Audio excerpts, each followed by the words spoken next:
Okay, so we have discussed about the Awadh Kisan Sabha. हम लोगों ने डिस्कस करा था कि अवध में किस तरीके से बाबा रामचंद्र ने मूवमेंट को लीड करा था against the peasants, sorry against अपने जो वहां पर रेवेन्यू कलेक्टर्स थे उन लोगों के खिलाफ, जो तालुकदार और लैंडलॉर्ड्स थे।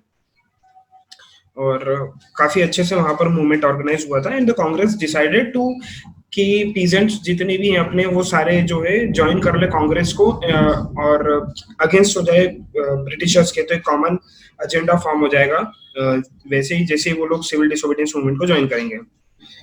नाउ नेक्स्ट आता है कि आपका जो ट्राइबल पीजेंट्स थे। ट्राइबल पीजेंट्स मतलब देखो, जैसे कि क्या होता है, अलग अलग स्टेट्स में अलग अलग ट्राइबल्स कम्युनिटी के लोग रहते हैं, तो वहां पर क्या चीजें निकल के आ रही थी, अब वो है, थोड़ा सा देखते हैं। So the tribal peasants interpreted the message of Mahatma Gandhi the idea of swaraj in yet another way in the Gudem hills of Andhra Pradesh. ये सेकंड एग्जांपल है, ठीक है। पहला जो था आपके उसका था, क्या बोलते हैं अपना, अवध का, अवध किसान सभा। The second one is the Gudem hills of the Andhra Pradesh. A militant guerrilla movement spread in the early 1920s, not a form of struggle that the Congress could approve. अब क्या हुआ था, देखो, आपको कुछ कुछ चीजें यहाँ पर समझ में आना चाहिए। सबसे पहले Andhra Pradesh is state and गुडम hills वहां पर जगह का नाम है, और वहां पर मिलिटेंट गुरिल्ला टैक्टिक्स यूज करी जाती थी। अब मिलिटेंट क्या होते हैं? मिलिटेंट अगर अपन में आज की बात करूंगा तो वो मिलिटेंट मतलब होता है टेररिस्ट। ओके, तो बेसिकली जो भी गवर्नमेंट के अगेंस्ट वेपन उठा लेता है उसको अपन मिलिटेंट मानते हैं। तो उस टाइम ब्रिटिश इंडिया जो था, तो ब्रिटिशर्स के सामने आंध्र प्रदेश वाले लोगों ने वेपन्स उठा लिए थे, तो उनको मिलिटेंट बोला जाता था। Now what was gorilla? Gorilla, don't get confused with the animal that gorilla ऐसा कुछ है। Gorilla is a tactic which is used in the army, जिसके अंदर क्या होता है कि suddenly from all the sides, आप जैसे कि अगर आप जंगल में जा रहे होते हो ना, तो जैसे ही आप जंगल में एंटर करोगे ऐसा डिस्प्यूटेड एरिया में, तो विद इन सेकेंड्स चारों तरफ से इतने सारे लोग आ जाते हैं विद वेपन्स, और आपके पास कुछ ऑप्शन नहीं बचता है। तो इट्स अ वॉर टैक्टिक, काफी अच्छी टैक्टिक होती है ये। और वो लोग ऐसे छुपते जंगलों में कि अपन आइडेंटिफाई भी नहीं कभी कर सकते कि वो लोग छुपे हुए हैं वहां पर। तो it's a militant guerrilla tactic which is used by the people, by the tribal people against the government. तो कांग्रेस जो है वो नॉन वायलेंट एक्टिविटी को सपोर्ट करती है, तो डेफिनेटली इस फॉर्म को वो कभी भी सपोर्ट नहीं कर सकती थी, इसीलिए कांग्रेस ने इसको सपोर्ट नहीं करा था।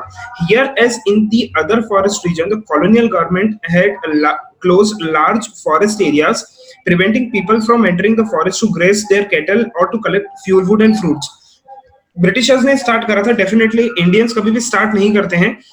ब्रिटिशर्स ने यहाँ पे उन लोगों को गांव में जाने, सॉरी फॉरेस्ट में जाने से मना कर दिया था कि आप ये जो है क्लोज फॉरेस्ट एरिया है, आप यहाँ पर नहीं जा सकते, ना ग्रेजिंग के लिए, फ्यूल वुड, फ्रूट्स अगर आप जंगल से कुछ भी कलेक्ट नहीं कर सकते। तो जो बेसिक नेसेसिटी है जो गांव वाले थे उनकी पूरी नहीं हो पा रही थी, इसलिए they have to pick up the weapons against the government. This enraged the hill people. Not only were their livelihoods affected, but they felt that their traditional rights were being denied. तो main चीज ये था कि उनके जो traditional, क्योंकि forest में जाना तो ट्रेडिशनल राइट्स है, वहां पर पेड़ पौधे जितने भी उनको तो भगवान माना जाता था, तो उनके जो पुराने राइट्स है उनको डिनाई करा जा रहा था बाय द गवर्नमेंट, तो उनके थोड़े सेंटिमेंट्स को हर्ट हुआ। When the government began forcing them to contribute begar for road building, the hill people revolted. तो एक आखिरी जो चिंगारी थी इसके अंदर वो ये थी कि गवर्नमेंट ने फोर्स करा था कि आप भैया जबरदस्ती आपको रोड बनानी पड़ेगी वहां पर एज अ बेगार। अब बेगार आपको पता ही है क्या चीज होती है। बेगार इज अ टर्म यूज जहां पर आप क्या करते हैं कि काम करवा लेते किसी से, बट इन रिटर्न पैसा नहीं देते। तो गवर्नमेंट ने पहले बोल दिया था कि रोड तो बनानी पड़ेगी पर पैसा नहीं मिलेगा। तो यहाँ से लोगों का फिर बहुत ही ज्यादा दिमाग खराब हो गया था, बोले कि ये तो बहुत ही खराब चीज है, मतलब पैसे भी नहीं मिल रहे, काम भी करवा रहे, ऊपर से फॉरेस्ट में भी नहीं जाने दे रहे, मतलब हर तरीके से ऑपरेशन ही देखने के लिए मिल रहा था। The people who came to lead them was an interesting figure. अब भैया इनके बारे में तो क्या ही पता है, बहुत ही सच्ची में इंटरेस्टिंग फिगर थे, जिनका नाम था अल्लूरी सीताराम राजू। तो ये अपने आप को भगवान मानते थे कि जितनी भी देवी शक्तियां है ना सारी इनके पास है। तो देखते हैं क्या क्या चीजें हैं। He claimed that he had a variety of special power. क्या क्या कर सकते हैं? एस्ट्रोलॉजिकल प्रेडिक्शंस देख सकते हैं, लोगों को ठीक कर सकते हैं, जैसे वो बाबा जी वाला कंसेप्ट है ना, वो वाला।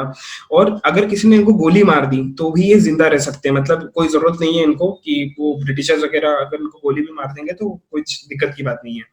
तो captivated by Raju the rebels proclaim that he was the incarnation of God.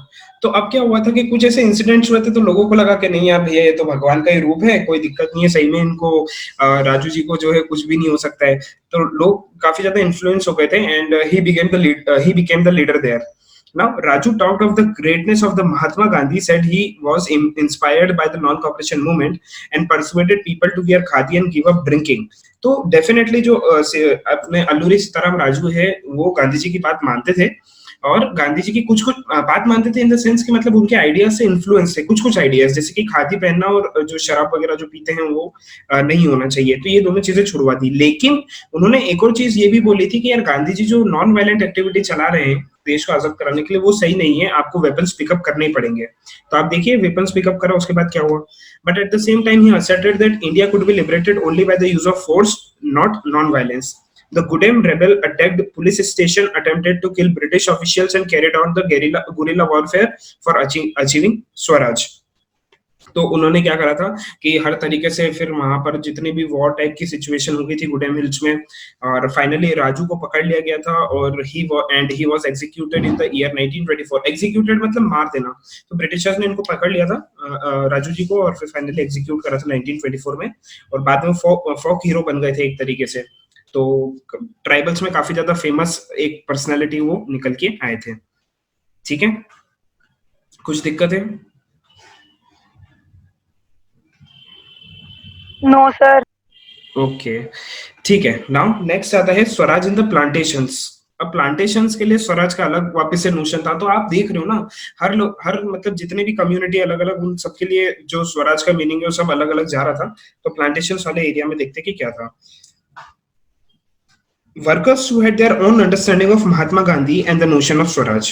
For plantation worker in Assam, freedom meant the right to move freely in and out of the confined space in which they were enclosed, and it meant retaining a link with the village from where they had come. तो इनके लिए क्या था भैया कि स्वराज मतलब जहां पर इनको पकड़ के रखा गया था कि इतनी फील्ड पे आपको काम करना, यहीं रहेंगे, इससे बाहर नहीं जा सकते। तो अगर आप उसके बाहर जा सकते हैं तो that is the meaning of freedom, और वो अपने घर पे भी आ जा सकते हैं आराम से। एक बहुत ही इंपॉर्टेंट चीज है inland emigration act of 1859। Gandhi ji के जो बर्थ था उसके 10 साल पहले की बात है। 1859 एक इनलैंड इमिग्रेशन एक्ट था 1859 का। उसके according plantation workers are not permitted to leave the tea gardens without the permission, and in fact they were rarely given such permission. तो according to this act, now because it is a act, तो ये तो भैया एक law हो गया था। तो लॉ के अकॉर्डिंग क्या था कि जो प्लांटेशन वर्कर्स है, प्लांटेशन वर्कर मतलब क्या होता है कि जो क्रॉप्स वगैरह ग्रो करते हैं वो वाले जितने भी वर्कर्स हैं जिनको जबरदस्ती घर से उठाया था, वो अपनी मर्जी से इस फील्ड को नहीं छोड़ सकते जिस भी फील्ड पे उनको अपॉइंट करा गया है। और अगर छोड़ते हैं तो फिर उनको काफी ज्यादा ब्रूटली बिटन अप वाली कंडीशन थी कि काफी ज्यादा मारते थे उनको। फिर when they heard of the non-cooperation movement, thousands of workers defied the authorities, left the plantation and headed home. अब जैसे ही उनको नॉन कॉपरेशन मूवमेंट का पता चला तो उन्होंने क्या करा कि अपनी जितनी भी अथॉरिटी सुपीरियर्स थे उनकी बात मानना मना कर दिया कि भैया हम लोग बात नहीं मानेंगे, और उन्होंने प्लांटेशन जो फील्ड है वो भी छोड़ी और वो सीधे घर की ओर निकल गए जितने भी वर्कर्स थे। They believed that the Gandhi Raj was coming and everyone would be given land in their own villages. तो फाइनली उन्होंने सोचा कि अब तो गांधी राज आ रहा है तो कोई दिक्कत की बात ही नहीं, ब्रिटिशर्स की बात नहीं भी मानेंगे तो चलेगा। They however never reached their destination, stranded on the way by railway and the steamer strike. They were caught by the police and brutally beaten up. तो कभी भी लेकिन वो अपने घर नहीं पहुंच पाए थे, अपनी फील्ड को तो उन्होंने छोड़ दिया था कि भैया अब तो गांधी राज आ गया, हम आराम से जा सकते हैं, कोई दिक्कत नहीं है, हुआ तो फाइट भी ले लेंगे। लेकिन यहाँ पर थोड़ी सी दिक्कत निकल के आई थी। ब्रिटिशर्स के जितने भी पुलिस ऑफिशियल्स और सोल्जर्स वगैरह थे वो रास्ते में मिले और काफी उनको पूरा मारा गया और वापस से फील्ड्स पे ले जाया गया। So the visions of this movement were not defined by the Congress program. तो कांग्रेस ने कभी भी इस टाइप की एक्टिविटीज नहीं बोली थी, है ना, करने के लिए कभी भी नहीं बोला था कि आपको वेपन्स उठाने हैं और ये सारी चीजें। They interpreted the term Swaraj in their own ways, imagining it to be a time when all suffering and all troubles would be over. Yet, when the tribal chanted Gandhiji's name and raised slogans demanding Swatantra Bharat, they were also emotionally relating to all India agitation. तो यहाँ पर उन्होंने स्वराज का अपना अपना मतलब तो निकाला था, लेकिन उनकी सफरिंग्स और जो ट्रबल्स थे ना वो यही सोच के निकाला था कि सब खत्म हो जाएंगे। इसीलिए वो हमेशा जो महात्मा गांधी जी का जब नाम लेते थे तो उनका मतलब जब होता था कि स्वतंत्र भारत अगर वो बोलते थे तो उनका मतलब इमोशनली टच थे पूरी तरीके से इंडिया के साथ में। तभी वो स्वतंत्र भारत की बात कर रहे हैं। When they acted in the name of the Mahatma Gandhi or linked their movement to that of the Congress, they were identifying with a movement which went beyond the limits of their immediate locality. तो कभी भी अगर कोई इंसान अपने movement का नाम जो है वो नॉन कॉपरेशन मूवमेंट के साथ में जोड़ रहा है, महात्मा गांधी जी के साथ में जोड़ रहा है, इसका मतलब ये होता है कि वो देश के साथ में जोड़ रहा है, ना कि अपने जो पर्टिकुलर एरिया में जो लड़ाई चल रही है उसके साथ में। So this was the basic concept. तो इस पैराग्राफ में इतना रिलेवेंट कुछ भी नहीं है, इस पैराग्राफ में से वैसे तो कुछ नहीं पूछा जाएगा। नाउ ये जो पिक्चर है काफी इंटरेस्टिंग पिक्चर है। There was a Chauri Chaura incident in the year 1922। तो अब इसके बारे में अपन देखेंगे कि क्या हुआ था। ठीक है, तो अब चौरी चौरा इंसिडेंट की बात करते हैं अपन। नाउ ध्यान से समझना, आप सब कुछ लिंक बना के चलना। अभी तक अपन ने क्या देखा था, from the 1920s there was movement going on, that was the non cooperation Khilafat movement. ठीक है, नॉन कॉपरेशन खिलाफत मूवमेंट आपका चल रहा था। नाउ अब क्या हुआ था कि नॉन कॉपरेशन खिलाफत मूवमेंट जो चल रहा था उसकी जो डिमांड्स है, ठीक है, कुछ बेसिक डिमांड्स रखी गई थी। उस डिमांड्स में अपन इतना डिस्कस नहीं करेंगे, आपके कोर्स के रिलेवेंट नहीं है। ऐसा समझ लो कि कुछ डिमांड्स कांग्रेस ने रखी थी कि भैया ये सारी डिमांड्स आपको माननी पड़ेगी, और ब्रिटिशर्स ने मना कर दिया था कि ये सारी हम लोग डिमांड्स नहीं मानने वाले। जो वाइस रॉय थे अपने ब्रिटिशर्स के, उनके और गांधी जी के बीच में जितनी भी टॉक्स हुई थी वो सारी मतलब फेल होती गई थी। और किसी तरीके से ब्रिटिशर्स चाहते थे कि भैया अपने जो मुस्लिम ब्रदर्स हैं उनको इस मूवमेंट से हटा दे, जैसे कि मैंने आपको टर्की का इशू बताया था, ताकि क्या हो कि कांग्रेस पूरी तरीके से अलग हो जाए ना। बिल्कुल लास्ट फेस ये था मूवमेंट का कि जितने भी कांग्रेस के मेंबर्स हैं वो ऐसा चाह रहे थे कि इसी टाइम पीरियड में, जिस टाइम पीरियड में आपका नॉन कॉपरेशन मूवमेंट चल रहा है, एक सिविल डिसोबीडियंस मूवमेंट को लॉन्च कर दिया जाए। ओके, सो कांग्रेस की तरफ से प्रेशर था, कांग्रेस ऐसा चाह रहा था कि इसी टाइम पीरियड पे आपका सिविल डिसोबीडियंस मूवमेंट लॉन्च हो जाए नॉन कॉपरेशन मूवमेंट के साथ में, ताकि क्या होगा कि एक तो आप पहले तो कॉपरेट नहीं कर रहे हैं, और उसके हाथों हाथ अगर आप डिसोबीडियंस मूवमेंट भी लॉन्च कर दोगे तो काफी बड़ा बिग ब्लो हो जाएगा ब्रिटिशर्स को, और ब्रिटिशर्स जो है वो इस सेटबैक से वापस निकल के नहीं आ पाएंगे, और अपन को इंडियंस को काफी ज्यादा फायदा होने वाला था। तो गांधी जी ने फिर क्या करा, गांधी जी ने 1 तारीख के दिन, डेट याद रखना, 1 फरवरी 1922, गांधी जी ने धमकी दी थी ब्रिटिशर्स को कि we are going to launch the civil disobedience movement on around 7th या 8th ऑफ फरवरी, ऐसे कुछ डेट थी, 8th, हाँ 7th 8th कुछ थी समथिंग। 1 तारीख को उन्होंने बोला था कि अगर इन 7 दिनों में आपने मेरी बात नहीं मानी, 6-7 दिनों में, तो we are going to start the civil disobedience movement from the Bardoli area. Bardoli मैंने जैसे आपको बताया था गुजरात में एक डिस्ट्रिक्ट का नाम है। तो उनकी जो डिमांड्स थी वो डिमांड्स भी एक बार मैं पढ़ ही देता हूँ, वरना फिर आप लोग ऐसा सोचेंगे कि डिमांड्स का थोड़ा सा कंफ्यूजन हो सकता है। तो डिमांड्स ये थी कि पॉलिटिकल प्रिजनर्स को सबसे पहले रिलीज करा जाए। पॉलिटिकल प्रिजनर्स क्या होते हैं, जो जबरदस्ती उठा के जो पॉलिटिकल लीडर्स को उठा के जेल में डाल देता है, एक तो उनको रिलीज करना है। प्रेस कंट्रोल को रिमूव करने का बोला था। प्रेस कंट्रोल मतलब होता है कि अगर आप न्यूज़पेपर में वही चीजें छाप सकते हैं जो ब्रिटिशर्स चाहते हैं, तो ये सारी चीजें हटा दो, क्योंकि अगर हमको कुछ गवर्नमेंट की बातें अच्छी नहीं लगती तो we can definitely according to the law कि हम लोग छाप सकते थे, बट कुछ एक्ट ऐसे थे जो उनको छापने से मना करते थे, तो वो उस एक्ट को हटाने के लिए बात करी गई थी।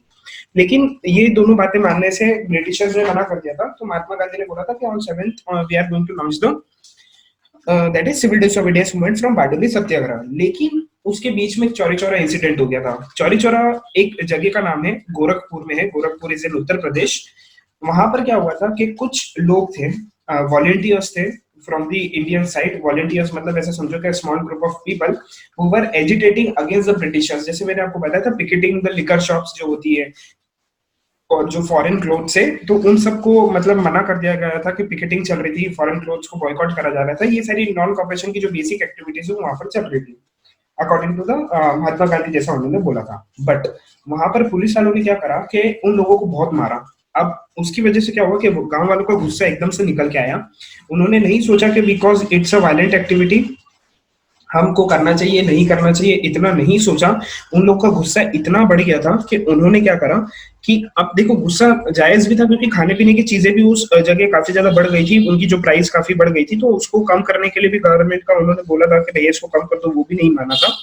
तो जैसे ही उन लोगों ने वॉलंटियर्स को मारा, उसके नेक्स्ट डे ही on 5th of February 1922, date link करके चलना, 1 फेब के दिन महात्मा गांधी जी ने धमकी दी थी कि we are going to launch the civil disobedience movement around on 7th और 8th। एंड फाइनली फिर चौरी चौरा इंसिडेंट की बात करेंगे तो ये हुआ था 5th ऑफ फरवरी के दिन। नेक्स्ट 4 दिन बाद में 5 तारीख के दिन गांव वालों ने क्या करा कि पुलिस वालों को, भैया अब गुस्सा तो था, तो उन्होंने क्या करा कि पुलिस स्टेशन में आग लगा दी। अब पुलिस स्टेशन में आग लगा दी तो पुलिस स्टेशन के जितने भी गेट्स थे उसको बंद कर दिए थे सबको, और साफ से जितने भी लोग थे जिंदा जला दिया था। जो खिड़कियों से बाहर आ रहे थे या फिर जबरदस्ती बाहर आने की कोशिश कर रहे थे उनको पकड़ के वापस से पुलिस स्टेशन में डाला, और मतलब एक भी पुलिस वाले को जिंदा बाहर नहीं आने दिया था। एंड 22 पुलिसमैन जितने वहां पर प्रेजेंट थे उनको जला दिया गया था और उनको मार दिया गया था वहां पर। एग्जैक्ट 22 पुलिसमैन थे। अब गांधी जी का इतना दिमाग खराब हो गया था इस वायलेंट एक्टिविटी की वजह से।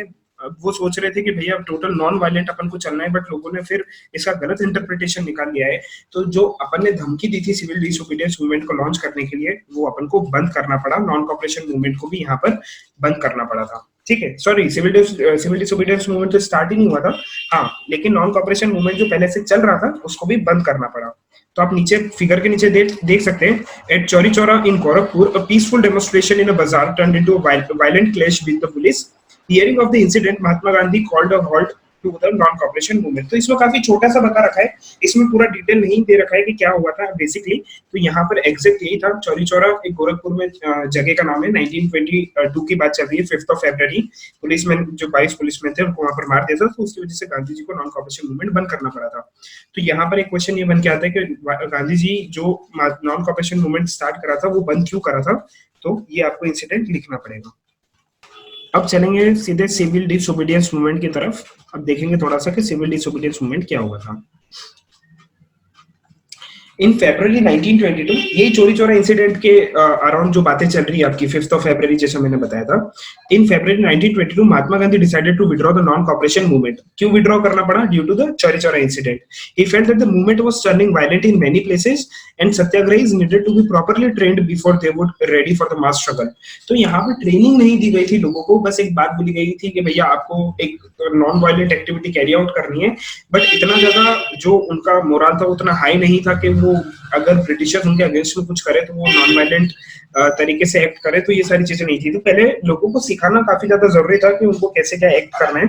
Now within the Congress some leaders were by now tired of mass struggle and wanted to participate in election to the provincial councils that they had been set up by the government of India Act 1919. अब यहाँ पर government of India 1919 क्या है, हर मतलब थोड़े time में government जो है नए नए अमेंडमेंट लेके आती थी और बोलती थी कि इस तरीके से अपन वर्क करेंगे नाउ। बट 1919 का जो गवर्नमेंट एक्ट था उसके अंदर ये बात लिखी थी कि there will be elections also, और जिसमें इंडियन पार्टिसिपेट कर सकते हैं। तो कुछ लोगों का जो अब थोड़ा सा ना थक गए थे, वो लोग क्या भैया कब तक हम लोग मास स्ट्रगल करेंगे, इसलिए हम लोग क्या करते हैं, गांधी जी का साथ छोड़ के प्रोविंशियल काउंसिल को हम लोग ज्वाइन कर लेते हैं, इलेक्शंस में पार्टिसिपेट करना स्टार्ट कर देते हैं। और यही चीज जो थे वो ब्रिटिशर्स चाहते थे कि मूवमेंट किसी भी तरीके से रुक जाए। तो छोटी मोटी चीजें अपन को दे के ऐसे पागल बना दिया जाता था। जैसे ऐसा नहीं होता, छोटा बच्चा रहता है, मम्मी पापा से अगर बड़ी डिमांड करता है तो उसको कोई छोटी सी चीज दिला देते हैं और उसको थोड़ा सा सेटिस्फेक्शन हो जाता है, और इंटर्न ऐसा बोला जाता है कि ये चीज बाद में होगी। तो सेम ब्रिटिशर्स भी अपने साथ में ऐसा ही करते थे। तो 1919 के एक्ट में बोला था, अभी तक अपन को इलेक्शन में पार्टिसिपेशन का अलाउ नहीं करा था। 1919 के एक्ट के थ्रू बोला कि ठीक है आप लोग पार्टिसिपेट कर सकते हो। तो अपन लोग इतने खुश हो गए, बोले भैया अब तो ब्रिटिशर्स अपनी बात मानने लग गए, तो हम लोग इलेक्शन में पार्टिसिपेट कर लेते हैं। वैसे भी non cooperation civil disobedience movement इन सारी चीजों से कुछ हो नहीं रहा था, लेकिन इसके पीछे की पिक्चर ये नहीं थी। नॉन कॉपरेशन और सिविल डिसोबीडियंस के मूवमेंट की वजह से ब्रिटिशर्स को इतना डैमेज हो रहा था, इसीलिए उन्होंने ये सारी चीजें एक्ट लाना स्टार्ट करे थे। They felt that it was important to oppose British policies within the council, argue for reform, and also demonstrate that this council were not truly democratic. लेकिन कुछ लोग जो थे जैसे कि सी.आर. दास है, मोतीलाल नेहरू है, इन लोगों का मानना ये था कि आपको काउंसिल के अंदर ही रहना चाहिए। जो आपने इलेक्शन लड़े, इलेक्शन लड़ो, आप पार्टिसिपेट करो लेजिस्लेटिव काउंसिल्स के अंदर, प्रोविंशियल काउंसिल के अंदर, और वहां से ब्रिटिशर्स को बताओ कि वो लोग गलत कर रहे हैं। ठीक है, ये एक डेमोक्रेटिक काउंसिल नहीं है। ये उन लोगों का एजेंडा था जो काउंसिल को ज्वाइन करना चाहते थे। सी.आर. दास का फुल फॉर्म चितरंजन दास है।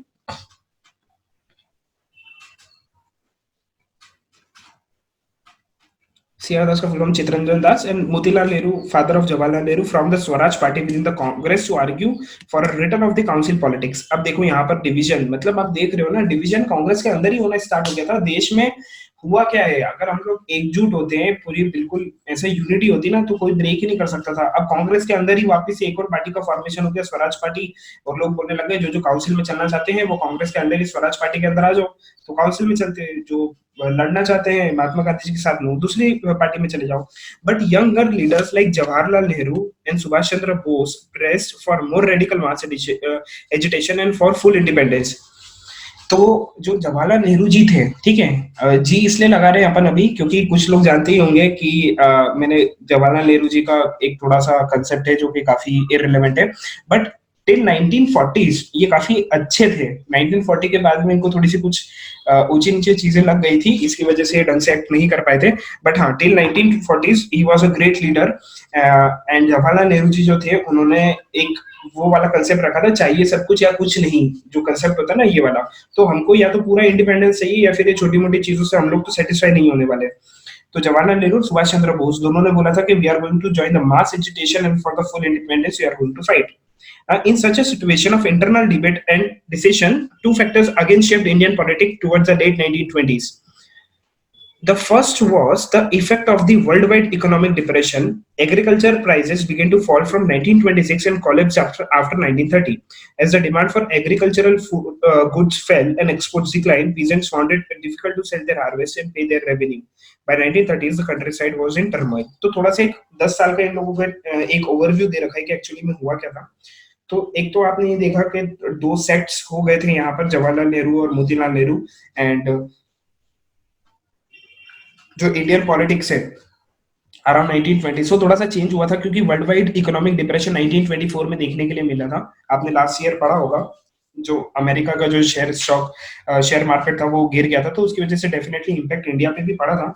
एग्रीकल्चरल जो प्राइसेस थी क्रॉप्स वगैरह की वो एकदम से कोलैप्स कर गई, पूरी तरीके से गिर गई थी। लोगों के पास पैसा नहीं था मार्केट में, तो उन्होंने बाहर के कंट्री से कुछ भी इंपोर्ट करना बंद कर दिया था। ठीक है, मतलब बेसिकली इंडिया के लिए एक्सपोर्ट होना बंद हो गया।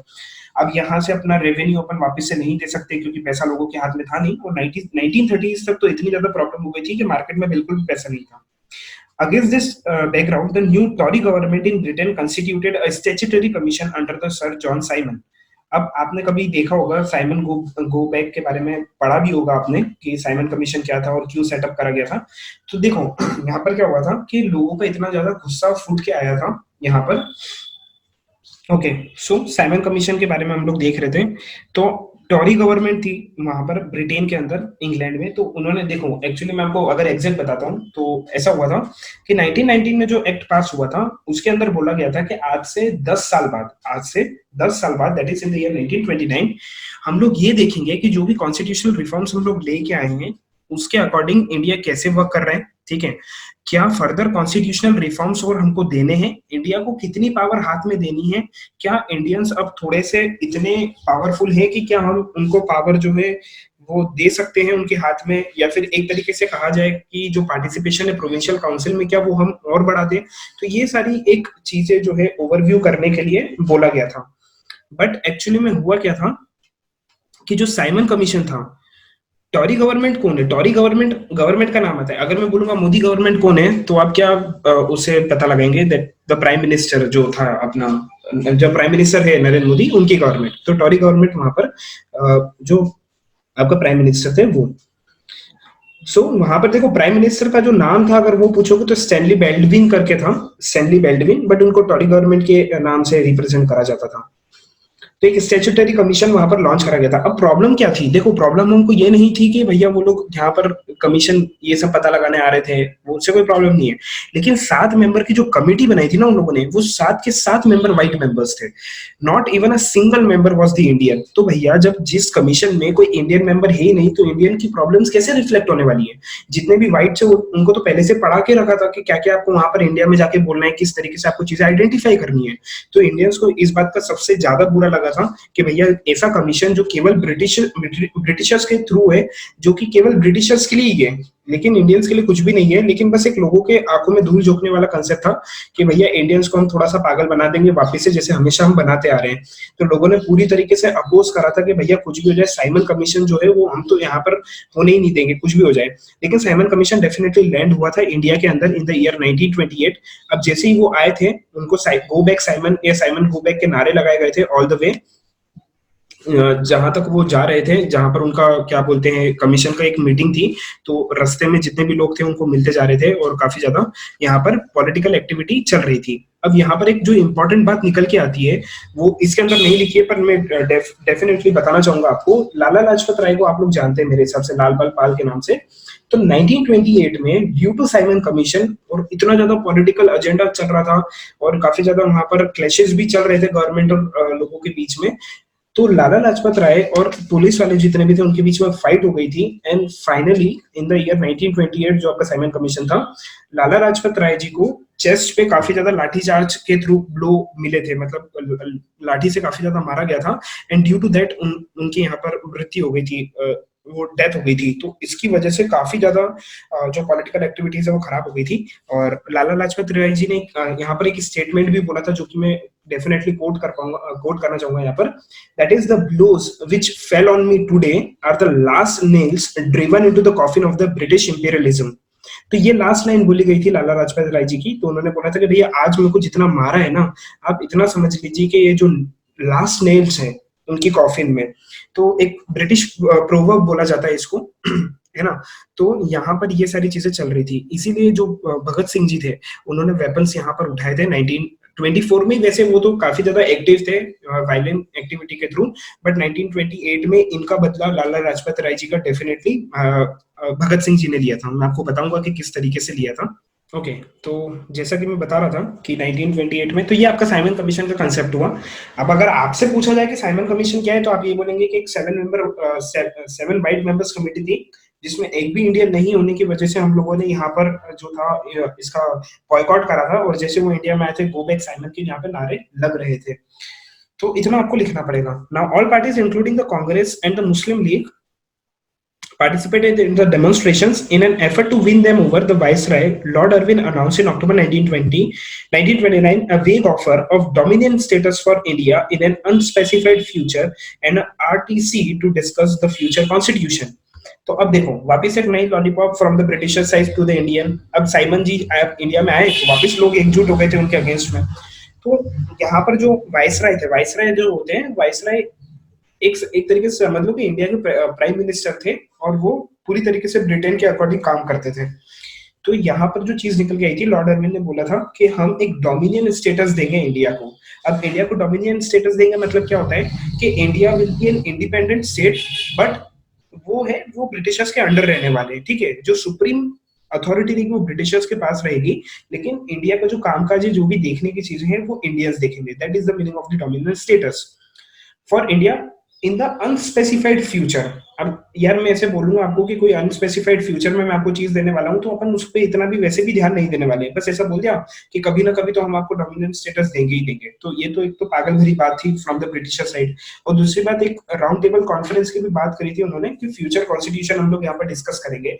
राउंड टेबल कॉन्फ्रेंस मतलब था कि बहुत सारे मेंबर्स को बुलाया जाता था, अलग अलग पार्टी के मेंबर्स को, और वहां पर डिस्कस करेंगे कि किस तरीके से हमको फ्यूचर कॉन्स्टिट्यूशन बिल्डअप करना है। ठीक है। नाउ अब मैं आपको बताना चाहूंगा कि जो भगत सिंह जी थे उन्होंने बदला कैसे लिया था। तो इन द ईयर 1924 की बात कर रहा हूँ, अभी ये सारी चीजें 1928 में चल रही है। थोड़ा सा अपन पीछे जाते हैं तो 1924 के अंदर एक पार्टी का फॉर्मेशन हुआ था HSRA करके, जिसका फुल फॉर्म था Hindustan socialist Republican association, HSRA। अब ये जो पार्टी थी वो किन लोगों ने बनाई थी? राम प्रसाद बिस्मिल, जोगेश चंद्र चटर्जी और सचिन सन्याल। ये 3 लोग थे। इन 3 लोगों ने मिलके, स्क्रीन विजिबल है क्या सबको?